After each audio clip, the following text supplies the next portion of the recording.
할렐루야.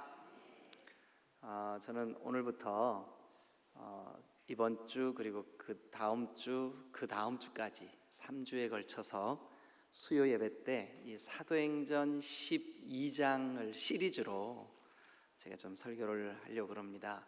그래서 오늘 그리고 다음 주 그 다음 주까지는 오늘 나오신 분들은 꼭 좀 참석을 하셔야 시리즈로 1, 2, 3 이렇게 갈 거거든요.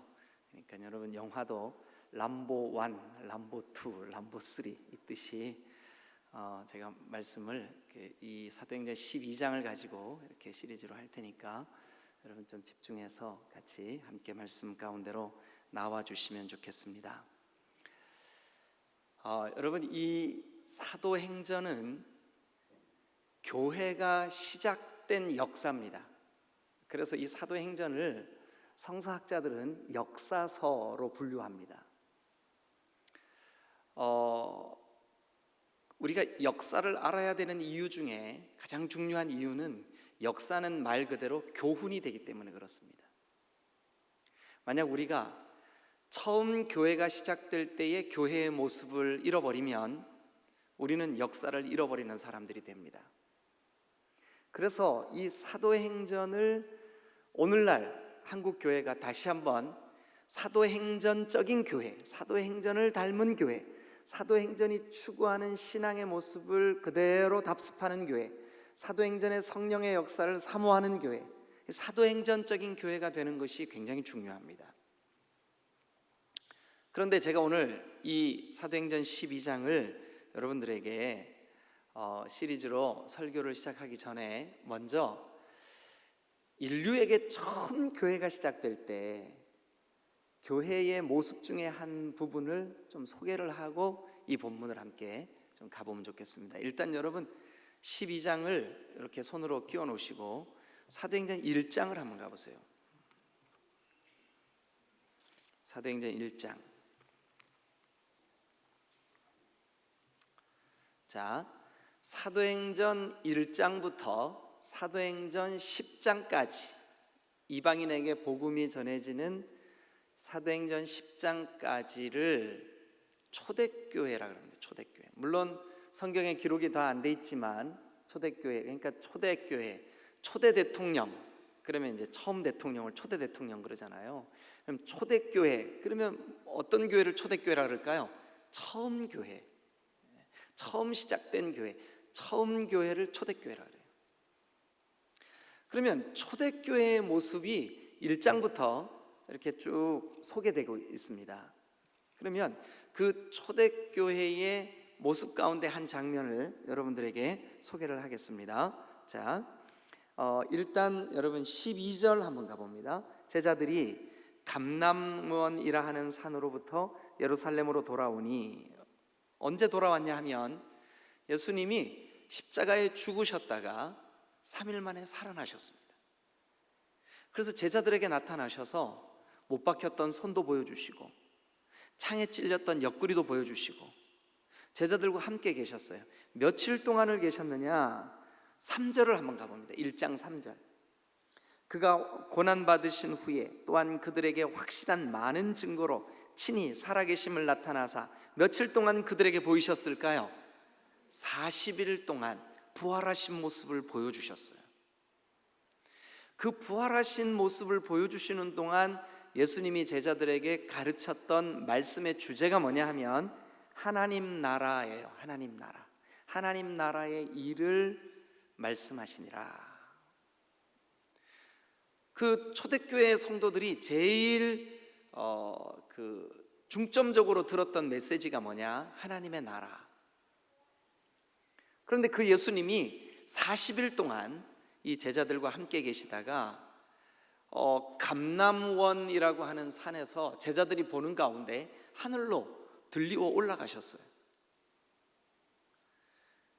그래서 이 들리어 올라가시는 그 모습을 다 지켜본 제자들이 13절에 보니까 그들이 이제 예루살렘으로 돌아와서 그들이 유하는 다락방에 갔어요. 다락방. 이걸 우리는 흔히 마가의 다락방 이렇게 얘기합니다. 제가 이 다락방에 가봤는데 다락치고는 꽤 크더라고요. 다락방이 이렇게 우리가 생각하는 것처럼 한국식 다락방이 아니라 굉장히 이렇게 넓고 고도 높고 이렇게 좀 큰 그런 다락방이었어요. 근데 이제 거기에 예수님을 십자가에 못 박아 죽인 사람들이 예수님을 따르는 사람들도 찾아서 죽이려고, 뿌리를 뽑으려고 혈안이 되어 있었어요. 그러니까 이 사람들이 무서워서 마가다락방에 다 숨어서 문을 안으로 걸어 잠그고 그 안에 어떤 사람들이 있었냐 하면, 자 13절, 베드로, 요한, 야고보. 거기 한번 밑줄 그어보실래요? 베드로, 요한, 야고보. 이 세 사람이 초대교회의 가장 강력한 교회 리더였어요. 그래서 초대교회의 세 지도자, 그러면 베드로, 요한, 야고보. 그리고 안드레와 빌립, 도마와 바돌로메, 마태 및 알페오의 아들 야고보, 셀롯인 시몬, 야고보의 아들 유다가 다 거기 있었어요. 그랬는데 14절에 보니까 여자들과 예수의 어머니 마리아와 예수의 동생들과 더불어 다 같이 시작, 마음을 같이하여 오로지 뭐에 힘썼을까요? 자, 그러면 초대교회가 했던 가장 중요한 일이 뭐였을까요? 그렇죠, 기도하는 일이었어요. 한번 따라합니다. 초대교회는 기도하는 공동체였다. 기도하는 공동체였어요. 처음 교회가 만들어질 때 그 마가다락방에 모여서 이 사람들이 제일 먼저 한 일이 뭐냐 하면 기도하는 일이었어요. 기도. 근데 어떻게 기도했냐 하면 오로지 기도에 힘썼어요. 오로지 기도에 힘썼어요. 그렇게 기도했던 이유는 약속하신 성령을 기다리기 위해서였어요. 그렇게 기도할 때 성령께서 그들 가운데 임재해 주셨어요. 그래서 성령 충만한 교회가 되었어요. 초대교회. 자, 그러면 그 초대교회가 이제 평탄하고 막 부흥되고 막 뭐 하루에 막 2,000명씩 3,000명씩 주님 앞에 돌아오고 아무 문제도 없었냐? 아니에요. 그 초대교회 안에도 오늘날 우리 교회에서 겪는 동일한 문제가 그들 안에 있었어요. 어떤 사람들은 아니 저 사람은 도와주면서 왜 나는 안 도와줘? 하고 삐져가지고 입이 이만큼 나왔어. 아니 교회가 이러면 되겠어? 하고 또 입이 이만큼 나와 있는 사람들도 있었어요. 그러니까 그때나 지금이나 똑같아요. 그때의 문제가 있던 그런 그 교회 문제들이 오늘날도 동일한 문제들이 반복되는 경우가 많아요. 그런데 오늘 12장을 한번 같이 가보시죠. 12장. 오늘 이 12장에도 참 그 문제를 안고 있는 교회 모습이 기록이 되어 있습니다. 자, 일단 이 초대교회가 예수님은 부활하셨다가 그들에게 40일 동안 보이시고 하늘로 들려 올라가셔서 그들 중에 지금 예수님 눈에 보이는 우리 주님이 안 계세요. 물론 보이지 않는 성령이 그들 가운데 와 계시죠. 그런데 또 한 가지 아주 심각하고 큰 교회가 당면한 문제 중에 하나가 뭐냐 하면 그 예수를 따르던 사람들을 잡아서 죽이려고 하는 이 정치 지도자들이 교회를 박해하고 있었어요. 자, 그때의 1절 같이 한번 봅니다. 12장 1절. 그때 초대교회 때죠. 그러니까 교회를 세상이 박해할 때, 그때에 헤롯 왕이, 여러분 예수님 태어나셨을 때 왕 이름이 뭐예요? 마태복음 2장에 보니까 2장 1절에 헤롯이죠. 침례 요한이 그 헤로디아의 일로 바른 소리를 할 때 왕 이름이 뭐예요? 헤롯이죠. 제가 뭐예요? 하고 질문하면 답은 다 헤롯인 거예요. 그러니까 예수님 태어날 때도 헤롯, 침례 요한이 사역할 때, 그러니까 예수님 연세가 30쯤 되었을 때도 헤롯, 지금 예수님이 돌아가시고 난 다음에 부활 승천하시고 교회, 초대교회 때도 헤롯, 이상하잖아요, 그죠? 예.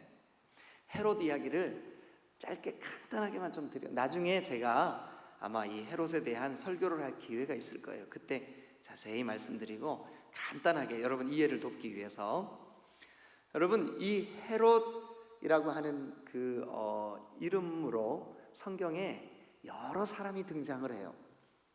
제일 먼저 기록된 사람이 누구냐 하면 예수님이 태어나셨을 때 유대 왕으로 봉직하고 있었던 헤롯 대왕이에요. 헤롯 대왕. 이 헤롯 대왕은 정말 정신적으로도 문제가 아주 많은 사람이었어요. 왜 그러냐 하면 부인만, 놀랄 준비하세요, 10명이었어요. 10명. 아이, 목사님 뭘 그걸 가지고 의자왕은 몇 명인지 아세요? 이제 저한테 그렇게 따지고 들지 마시고, 직접 자기의 자녀를 생산한 여자만 10명이야. 그러면 조금 놀라셔야 되는데, 헤롯의 자녀를 낳은 여자만 10명이에요. 근데 이 사람이 어느 정도로 심각한 정신적인 문제를 앓고 있었냐 하면, 첫 번째 본부인을 자기 손으로 찔러서 죽였어요. 그래, 그 첫 번째 부인의 어머니, 그러니까 장모가 헤롯에게 와가지고, 아니 지금 정신이 있는 겁니까? 어떻게 다음 차기 왕의 보위를 물려받을 그 어미를 이렇게 죽일 수가 있습니까? 그러면서 신하들이 있는 자리에서 장모가 헤롯이 정신적인 문제가 있다고 이렇게 얘기를 해요. 그러니까 신하들이 보는 앞에서 자기가 차고 있던 칼로 장모를 찔러 죽였어요. 이것만 봐도 이 사람 정신이 있어요, 없어요? 아직 정신이 있나 봐요. 여러분들이 대답을 안 하셔요. 그럼 정신 없는 거 또 한 가지 얘기해 드릴게요. 그 동방에서부터 박사들이 와가지고 그 유대 땅에 왕이 났다고 얘기를 하는 거예요. 그랬더니 자기가 왕인데 다른 왕이 났다 그러니까 베들레헴 주변에 2살 이하의 어린아이들을 물불을 안 가리고 다 죽여버렸어요. 제정신이에요? 안 제정신이에요? 보통 심각한 정신병자가 아니에요. 그런데 그가 낳은 아들들이 우리 성경에도 몇 명이 등장을 해요. 그 중에 한 사람이 누구냐 하면 헤롯 안디바라고 하는 사람이에요. 이 사람은 자기 동생 헤롯 빌립이라고 하는 자기 동생의 부인, 그러니까 제수씨죠. 제수씨가 예쁘다고 그 제수씨를 동생에게서 뺏었어. 그리고 그 제수씨와 동생 사이에서 태어난 헤로디아라고 하는 딸을 자기 수양딸로 삼았어. 자기 생일날 이 헤로디아가 의붓 아버지를 기쁘게 하려고 부채춤을 췄어요. 부채춤이라는 말은 성경에 안 나옵니다. 또 성경 찾아갖고 목사님 부채춤이 어디 나와요? 이러면 안 됩니다. 이 춤을 얼마나 잘 추는지 거기에 있는 모든 좌중이 다 홀릴 만큼 춤을 잘 췄어요. 아주 흐뭇한 이 헤롯이 박수를 치면서 이렇게 얘기합니다. 네가 오늘 원하는 게 뭐냐? 내 나라의 절반이라도 떼어주겠다. 그랬더니 이 헤로디아가 저 뒤에서 흐뭇한 모습으로 지켜보는 자기 생모에게 쫓아갔어. 엄마, 저 의붓 아버지는 안 그랬겠지? 저 폐하가 뭐든지 원하는 선물을 주겠다 그러는데 뭘 원할까요? 그랬더니 우리 보고 죄인이라고 죄를 지적한 침례 요한의 목을 달라 그래라. 세상에. 그래가지고요, 이 헤롯 안디바가 요한의 목을 베가지고 쟁반 위에 올려서 바가지로 뚜껑을 덮고 그것을 세상에 그 잔치자리에 들고 나왔어. 참. 그러니까 이 아버지 헤롯은 유대 땅 베들레헴 유아 대학살의 주범이었고, 아들 헤롯은 죄 없는 침례 요한이 바른 소리 했다고 그의 목을 자르는 아주 잔인무도한 집안이에요. 그런데 이 헤롯 대왕의 손자가 있었는데 그 손자의 이름이 뭐냐 하면 헤롯 아그리빠예요. 헤롯 아그리빠. 자, 그러면 12장 1절을 한번 같이 보겠습니다. 그때에 헤롯 왕이 동그라미 치고 옆에다가 헤롯 아그리빠 이렇게 쓰세요. 그리고 이 사람이 누구냐? 예수님이 태어날 당시에 헤롯 대왕의 손자예요. 손자. 근데 그 집안이, 제가 지금 간단하게 소개를 드렸어요. 지금 이거 긴 얘기할 시간이 없기 때문에 간단하게 소개를 드렸는데, 할아버지도 또 그 할아버지의 아들들도 그리고 할아버지의 손주들도 헤롯 집안이 전부 다 어때요 여러분? 비정상이에요. 끊임없이 하나님을 대적하는 사람들이에요. 어떻게 대적하나 한번 볼까요? 12장 1절. 끊임없이 하나님을 대적하는 헤롯 가문. 자, 그때에 헤롯 왕이, 이 헤롯이 무슨 헤롯이라고요? 헤롯 아그리빠. 예수님 태어날 당시에 왕인 헤롯 대왕의 무슨 관계라고요? 손자. 근데 그 헤롯이 어떻게 했냐면 손을 들어 교회 중 몇 사람을 해코지를 하려 하여. 자, 아까 1장 같이 읽을 때 초대교회 3대 지도자가 있다 그랬어요. 누구였었죠 아까? 베드로, 요한, 야고보. 이 세 사람은 예수님이 변화산에서 변화되실 때 함께 그 변화산에 올랐던 제자들이에요. 자, 어쨌든 그 교회를 해하려고 헤롯이 손을 들어서 그들 가운데 강력한 지도자 중에 한 사람이었던 야고보를 붙잡았어요. 그리고 야고보를 공개적으로 칼로 그를 죽였어요. 그 장면이 간단하게 우리에게 이렇게 소개되고 있습니다. 2절 다 같이 시작. 요한의 형제 야고보를 칼로 죽이니. 그런데 신기한 일이 벌어졌어요. 아니, 사람을 죽였다는데 세상에 그 시대의 군중들이, 그 시대의 무리들이, 그 시대의 유대인들이, 3절에 보니까 유대인들이 이 일, 즉 야고보를 죽인 일, 헤롯이 한 일, 그 일을 기뻐하는 것을 누가 봤을까요? 예, 헤롯이 본 거예요. 야, 이거 봐라. 내가 지금 통치하고 있는 이 유대인들이 내가 교회를 핍박을 했더니 좋아하네. 네. 여러분, 우리가 사는 이 시대를 한번 보세요. 급격히 이 코로나 사태 이후에 사회가, 불신자들이 교회에 대해서 아주 묘한 적대감을 갖고 있지 않아요? 마치 교회가 코로나의 온상인 것처럼. 이단 사입이 신천지에서 터진 코로나를 교회라고 싸잡아서 전국에 있는 교회들을 교회에서 이런 일이 벌어졌다. 실제로 안타깝고 가슴 아프게도 지금 6월 들어서 발생한 코로나는 교회에 많은 어려움들을 주고 있어요. 그러니까 사회적으로 교회에 대한 부정적인 이미지가 늘어가요.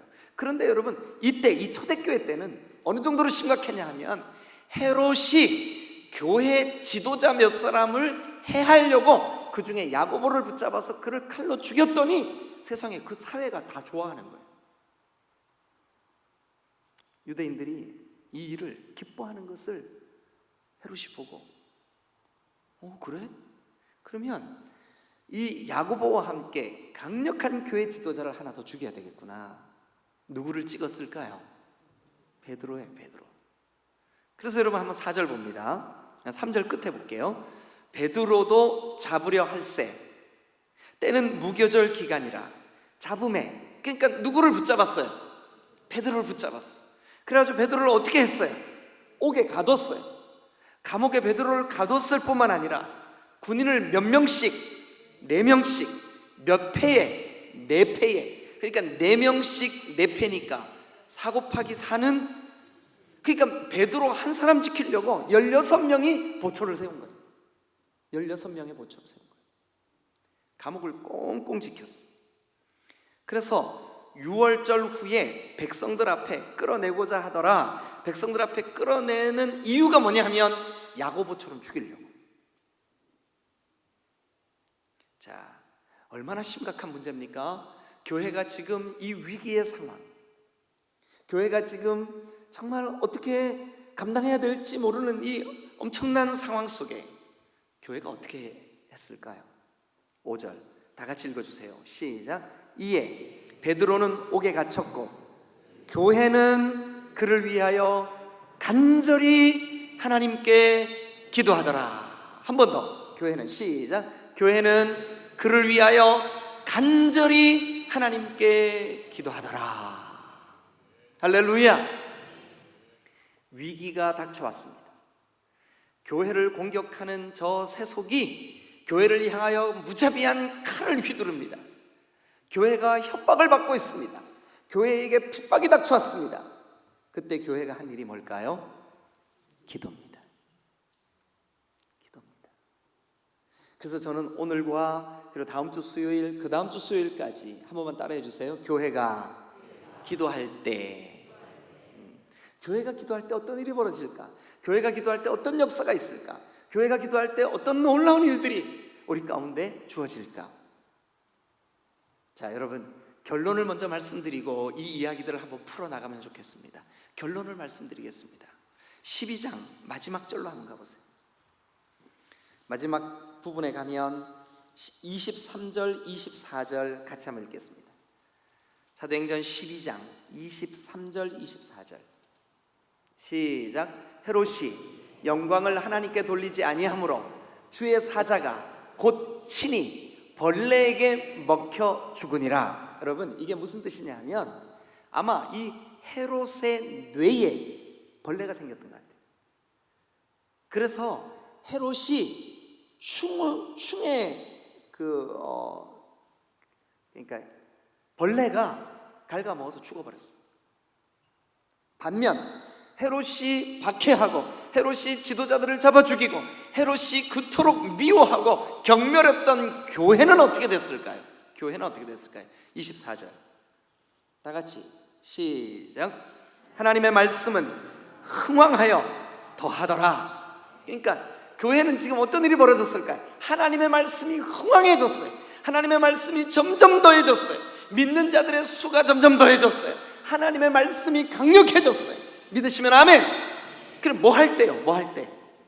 기도할 때. 기도할 때. 교회가 기도할 때 여러분, 하나님을 대적하는 저 헤롯, 오늘 우리에게는 악한 사탄 마귀의 세력들은 떠나가고 멸절될 줄로 믿으시기를 축원합니다.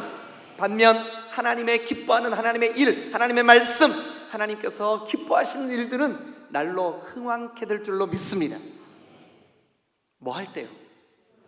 기도할 때. 기도할 때. 우리가 매주 수요일 이 시간에 모이는 목적은 하나입니다. 기도하기 위해서입니다. 여러분, 교회가 기도할 때 대적이 물리쳐지고 하나님께서 우리에게 허락하시는 거룩한 말씀은 흥왕케 될 줄로 믿습니다. 이 스토리를 3주에 걸쳐서 시리즈로 한번 저와 여러분들이 깊이 한번 생각을 해보시자고요. 그래서 오늘 첫 번째 시간입니다. 자, 그 온 교회가 기도해요. 이제 6절을 한번 가보시죠. 6절. 헤롯이 잡아내려고 하는 그 전날 밤, 헤롯이 베드로를 잡아내요. 옥에서 끌고 나와요. 그럼 어떻게 돼요? 죽는 거예요.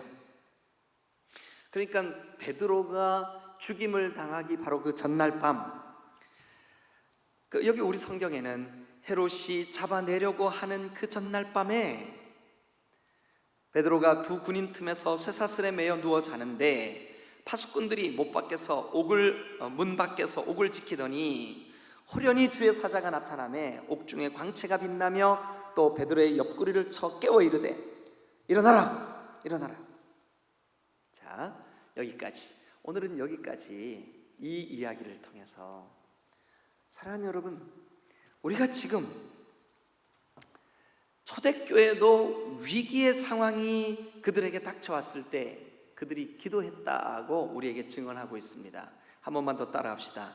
처음부터 교회는 기도하는 공동체였다. 믿으시면 아멘. 네, 처음부터 교회는 기도하는 공동체였다. 여러분, 사실 우리보다 30년, 40년 전에 우리 부모님 세대, 그들이 뜨겁게 신앙생활을 할 때 그 기도, 저는 어린 시절이었지만 그때의 그 기도가 그립습니다. 그때 그 성령의 역사, 그때 그 강력했던 교회의 부흥들. 여러분, 한국 교회가 가장 강력한 부흥의 때에 부흥을 경험했던 그 모티브가, 그러니까 원동력이 뭐였었냐 하면 기도였습니다. 이건 부인할 수 없는 사실입니다. 그때는 성경 공부도 지금처럼 모자랐고 목회자들의 교육 수준도 지금처럼 이렇게 고학력이 아니었습니다. 교회 시설도 아주 매우 열악했습니다. 저도 제가 어린 시절 신앙생활을 마룻바닥, 그 나무로 된 마룻바닥이 있는 그런 예배당에서 신앙생활을 했습니다. 제가 초등학교 5학년 때 우리 마을에 처음 전기가 들어왔는데 그 전까지 여러분 석유기름 읍내에서 받아다가 소주병, 아버지들이 먹는 소주병, 대병 소주 이만한 거 있어요. 그 병에다가 기름 그거 한 대박 사다가 그걸로 호름불 켜고 그러는데 교회는 호야라고, 호야. 심지 이렇게 올리면 불 올라가고 심지 내리면 불 꺼지고 한 호야 있어요. 유리 닦아야 되는 거. 그거 켜놓고 예배드렸습니다. 겨울에는 추웠습니다. 여름에는 한없이 더웠습니다. 시골에 농사 짓는 사람들이 모여서 여러분 하루 일과를 마치고 냄새 얼마나 풀풀 냄새 나겠습니까? 하루 종일 땀 흘린, 그래도 그 자리에 성령의 임재가 있었고 그 힘든 시간에 무릎 꿇고 기도하며 부르짖어 하나님 앞에 달려나갈 때 한국 교회가 놀라운 역사가 일어났던 거예요. 오늘 우리에게 상황은 여러 가지로 아름답게 바뀌었고 모든 것이 다 좋아졌는데 한 가지 안타까운 것은 기도가 점점 줄고 있어요. 오늘 이 성경을 보십시오. 초대교회, 원래부터 교회는 기도하는 공동체였습니다. 저는 오늘 이 짧은 본문을 통해서 오늘 온 교회가 기도할 때 그 첫 번째 시간으로 여러분 이 초대교회가 왜 기도했을까요? 왜 기도했을까요? 왜 기도할 수밖에 없었을까요?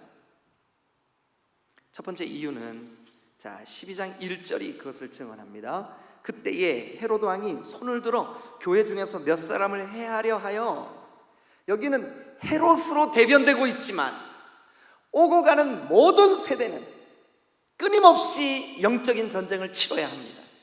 악한 사탄 마귀는 끊임없이 교회를 회방하고 방해하고자 합니다. 성도들의 신앙이 자라고 기도를 통해서 교회가 강력해지는 거 가장 싫어하는 대상이 누구냐? 사탄 마귀입니다.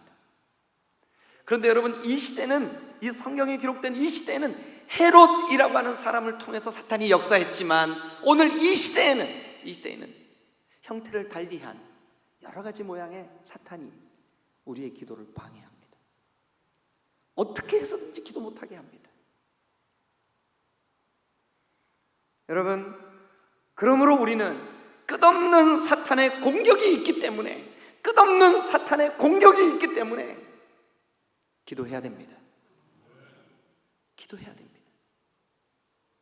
여러분, 초대교회는 헤롯 왕이 손을 들어 교회의 사람들을 해하려고 하는 공격이 있었다면 오늘날 우리에게는 세상 풍조가 교회를 대적하는 풍조로 바뀌고 있을 뿐만 아니라 신앙생활을 하기에는 여러 가지 조건들이 점점 더 우리로 하여금 절실하게 하나님께 매달리고자 하는 열망을 빼앗아가는 시대를 살고 있어요.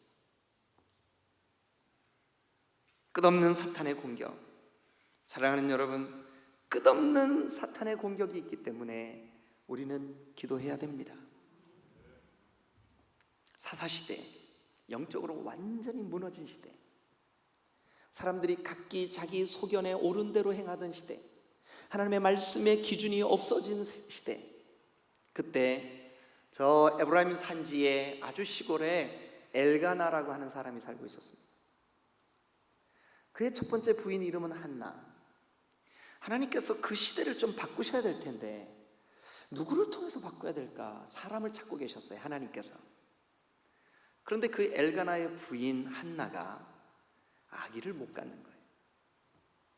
그때만 해도 자손을 생산하는 일이 여자에게 있어서는 가장 중요한 일, 대를 잇는 일이 가장 중요한 일이에요. 그런데 그 엘가나 가문의 결혼을 시집을 간 한나가 애를 못 낳는 거예요.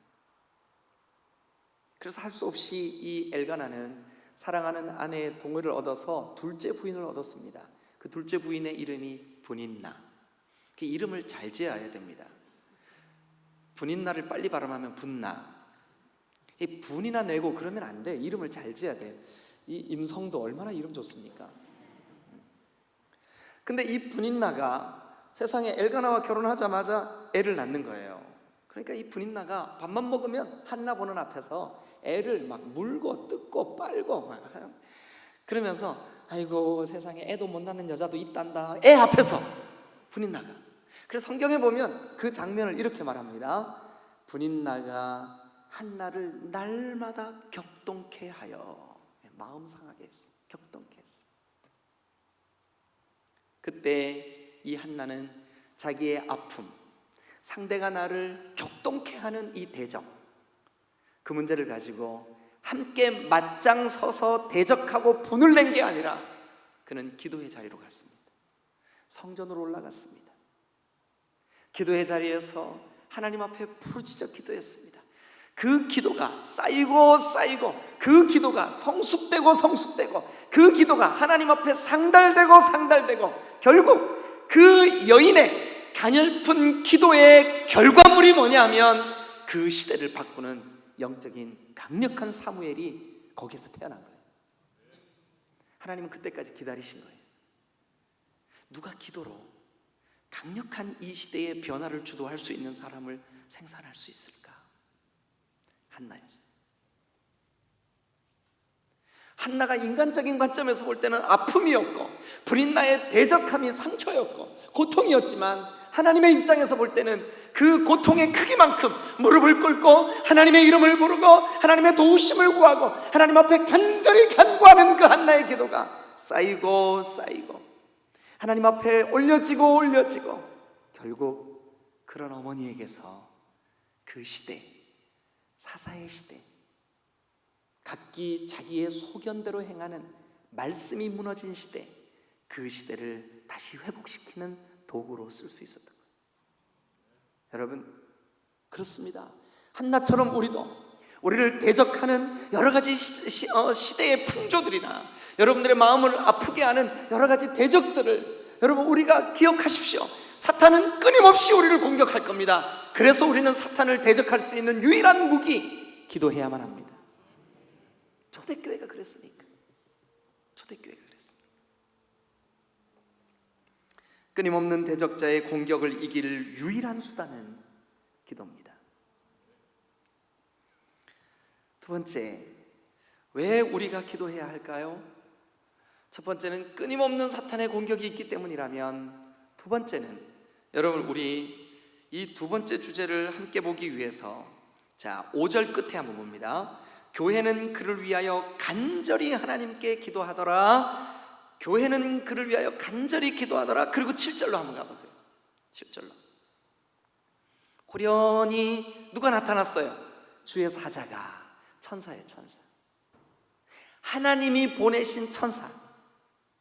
그러면 우리가 문맥을 볼 때, 이 문맥의 흐름을 볼 때 1절부터 교회를 공격하는 공격이 있었구나, 그 공격 때문에 교회의 리더가 죽었구나, 그리고 또 죽이려고 베드로를 오게 가뒀구나, 교회는 이 문제 때문에 아주 강력하게 간절히 기도했구나. 그런데 그 기도의 결과로 하나님이 어떻게 하셨을까요? 주의 천사, 주의 사자를 그 현장에 보내주셨어요. 사랑하는 여러분, 왜 우리가 기도해야 되느냐? 기도하면 하나님이 역사하시기 때문입니다.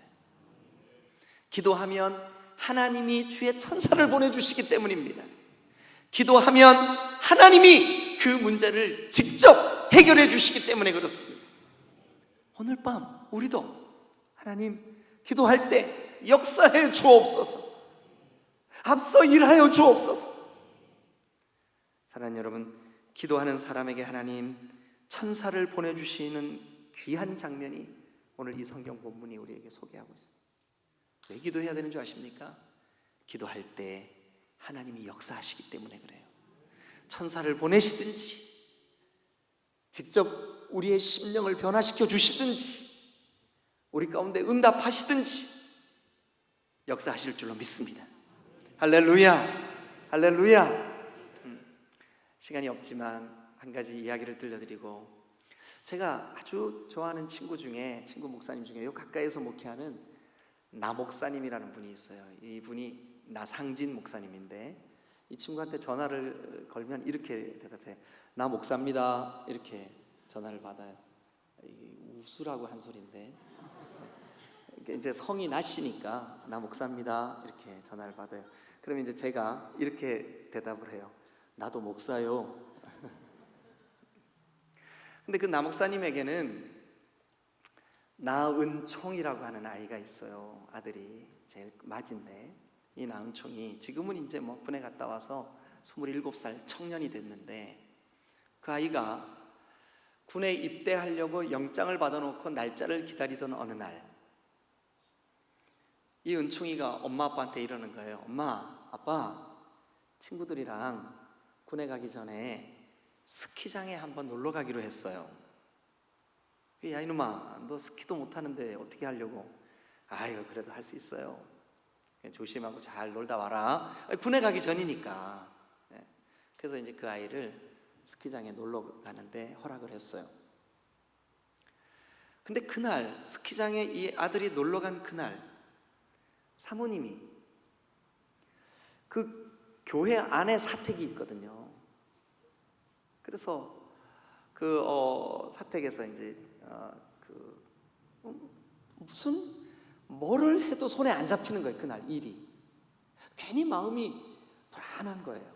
그래서 왜 내 마음이 이렇지? 그래가지고 집이 예배당이고 예배당이 집이고 그러니까 지금은 이제 옮겼지만 그때는 위층에 이제 교회가 저기 사택이 있었어요. 그래가지고 이 사모님이 예배당에 내려가서 기도를 하기 시작했다는 거예요. 근데 점점 아들 기도로 바뀌는 거예요. 그래서 아들을 위해서 막 간절히 그날 뭐 계속 기도를 했대요. 계속. 하나님, 우리 아들 어디에 있든지 좀 지켜주세요. 안전케 해주세요. 그 엄마가 그렇게 막 기도하고 있는 그 시간에, 그 같은 시간에 아들은 저 스키장에서 친구들이랑 스키를 타고 있었어요. 근데 여러분, 스키인데 왜 요즘 보드로 된 거, 그걸 뭐라 그러죠? 네? 스노보드. 스노보드를 이제 타고 저 높은 데서 올라왔는데, 저도 이제 스키장에 이렇게 가본 적이 있었는데, 코스가 이게 우리가 옆에서 지나가면서 보는 것보다 훨씬 가팔라요. 이게 가파른 코스인데, 보통 스키를 탈 때 이렇게 지그재그로 내려와야 안전합니다. 지그재그로 내려와야 속도를 조절할 수가 있어요. 근데 이 은총이가 스키장에는 처음 가본 거예요. 그날 그 스노보드가 얼마나 미끄럽습니까? 저 A코스 산 꼭대기에서 얘가 그냥 뭐 이렇게 하는 걸 모르니까 그냥 탄 그대로 밑으로 직진을 한 거예요. 쏜새같이 가속도가 붙기 시작하는데, 감당할 수 없을 만큼 빠른 속도로 저 산 꼭대기에서 쫙 내려가는 거예요. 그래가지고 그만 산더미처럼 저 밑에 쌓아놓은 눈이 이렇게 쌓아놨는데, 눈이요, 이게 날이 따뜻했다가 얼었다가 따뜻했다가 얼었다가 이러니까 얘가 눈이 얼음이 돼버린 거예요. 그 얼음이 돼버린 눈에 그만 그 어마어마한 속도로 내려온 이 스노보드가, 은총이가 타고 있는 이 스노보드가 거기 가서 정면으로 꽝 들이받은 거예요. 그 자리에서 기절했어요. 기절. 119가 와가지고 막 급히 병원 응급실로 싣고 갔는데, 가가지고 막 한참 만에 이제 눈을 떴어요. 그런데 친구들이 얼마나 당황했는지 그 응급실에 같이 따라간 거예요. 그런데 얘가 고장난 CD 틀어놓은 것처럼 한 말을 또 하고 한 말을 또 하고 한 말을 또 하고 한 말을 또 하고 한 말을 또 하고, 이거 언제 끝내야 되지? 한 말을 또 하고 한 말을 또 하고 한 말을 또 하고.